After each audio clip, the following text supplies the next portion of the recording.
Morning student, आज हम छठी व सातवीं कक्षा के चैप्टर नंबर 1 चैप्टर का नाम संख्या पद्धति या नंबर ऑफ सिस्टम की कुछ मोस्ट इम्पोर्टेंट प्रॉपर्टी को रीड करेंगे और लिखेंगे भी। उनको मैं कुछ मोस्ट इम्पोर्टेंट प्रॉपर्टी को मैं आपको समझा देता हूँ। तो सबसे पहले हमारे पास आती है प्राकृतिक संख्या। सबसे पहले पर क्या है पास प्राकृतिक संख्या। प्राकृतिक संख्या क्या होती है? 1 2 3 4 8 सॉन्ग एन। ठीक है, जो संख्या लगातार चलती रहती है उन्हें कहते हैं सब क्या कहते हैं? प्राकृतिक संख्या। एंस एंस मीन्स नेचुरल नंबर। सबसे छोटी प्राकृतिक संख्या होती है, सबसे छोटी प्राकृतिक संख्या होती है एक। क्या होती है सबसे छोटी प्राकृतिक संख्या? एक। प्राकृतिक संख्या के बाद आती है पूर्ण संख्या। प्राकृतिक के बाद क्या आती है? पूर्ण संख्या। पूर्ण संख्या क्या होती है? 0 1 2 3 4 8 सॉन्ग एन। सबसे छोटी पूर्ण संख्या क्या होती है? छोटी पूर्ण संख्या। सबसे छोटी पूर्ण संख्या होती है 0। क्या होती है सबसे छोटी पूर्ण संख्या? 0। सबसे छोटी प्राकृतिक संख्या क्या आती है हमारे पास? 1। और सबसे छोटी पूर्ण संख्या क्या? 0। इसे इंग्लिश में W से डिनोट किया जाता है। किससे डिनोट किया जाता है? W। W means holes number. W means होता है होल्स नंबर। ठीक है, और एंस मीन्स क्या होता है? Natural number. हमने पढ़ा प्राकृतिक संख्या और पूर्ण संख्या। प्राकृतिक पूर्ण के बाद संख्या आती है हमारे पास अभाज्य संख्या।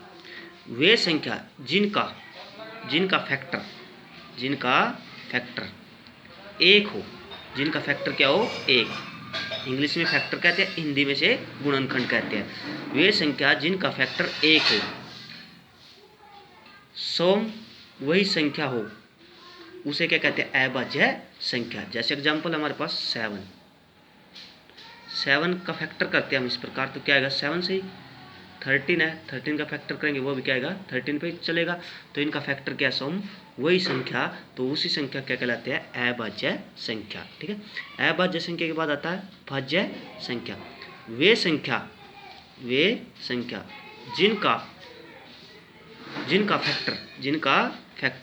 जिनका फैक्टर 1 2 या 2 से अधिक हो। एग्जाम्पल लेता हूँ, जैसे मैंने ये ले लिया, मैंने 16 को 2 से डिवाइड किया 8 को 2 से डिवाइड किया 4 को 2 से डिवाइड किया 2 इंटू 2। ठीक है, ये देखो 16 को 2 से डिवाइड किया 8 को 2 से डिवाइड 4 को 2 से दिया 2। तो इनका फैक्टर क्या? 2 या 2 से अधिक हो गया ना। इसके फैक्टर 2 या 2 से अधिक फैक्टर होते हैं, उसे क्या कहते हैं? भाज्य संख्या। यानी कहने का मतलब ये है अभाज्य संख्या होती है जिनका फैक्टर एक हो। जिनका फैक्टर क्या हो? एक। सम वही फैक्टर हो, जो संख्या वही क्या हो? उसका फैक्टर हो। और अभाज्य संख्या क्या है? जिसमें 2 या 2 से अधिक फैक्टर हो, उसे क्या कहते हैं? भाज्य संख्या। और अभाज्य संख्या क्या है? जिसका फैक्टर क्या हो? सम एक हो। ठीक है, उसके बाद क्या आती है? एक न तो क्या भाज्य संख्या, न क्या अभाज्य। जो 1 होता है हमारे पास क्या होता है? वो न होता है भाज्य होता है, न ही क्या होता है? अभाज्य। उसके बाद आता है 2। 2 क्या? सबसे छोटा भाज्य संख्या होता है। जो 2 होता है सबसे छोटा अभाज्य संख्या होता है। 2 सबसे छोटा अभाज्य संख्या होता है, जो एक सम संख्या भी कहा जाता है। ठीक है, 2 के अतिरिक्त सभी अभाज्य विषम संख्या होते हैं। 2 के अतिरिक्त जो भी होगा वो क्या कहलाएगा? सभी क्या होगा? अभाज्य विषम होगा। ठीक है, अब क्या होता है? सम संख्या। अब उसके बाद हमारे सम संख्या। सम संख्या क्या होती है? 2 से विभाजित होने वाली संख्या। 2 से विभाजित होने वाली संख्या सम संख्या कहलाती है। 2 से विभाजित होगी वो क्या कहलाती है? सम संख्या। विषम संख्या क्या है? जो 2 से भाग हो जाएगी, जो पूरी 2 से भाग होगी वो तो सम संख्या होती है। जो 2 से भाग नहीं होगी वह क्या कहलाती है? विषम। 2 से विभाजित न होने वाली संख्या, जो 2 से विभाजित नहीं होगी वह क्या कहलाती है? विषम संख्या। अब 2 से विभाजित कौन सी संख्या होती है? यदि किसी संख्या के इकाई के स्थान पर 0 2 4 6 8 हो, वह संख्या क्या है? 2 से विभाजित है। जैसे एग्जांपल लेता हूँ मैं, यहाँ पे ये ले लिया 14 16 72।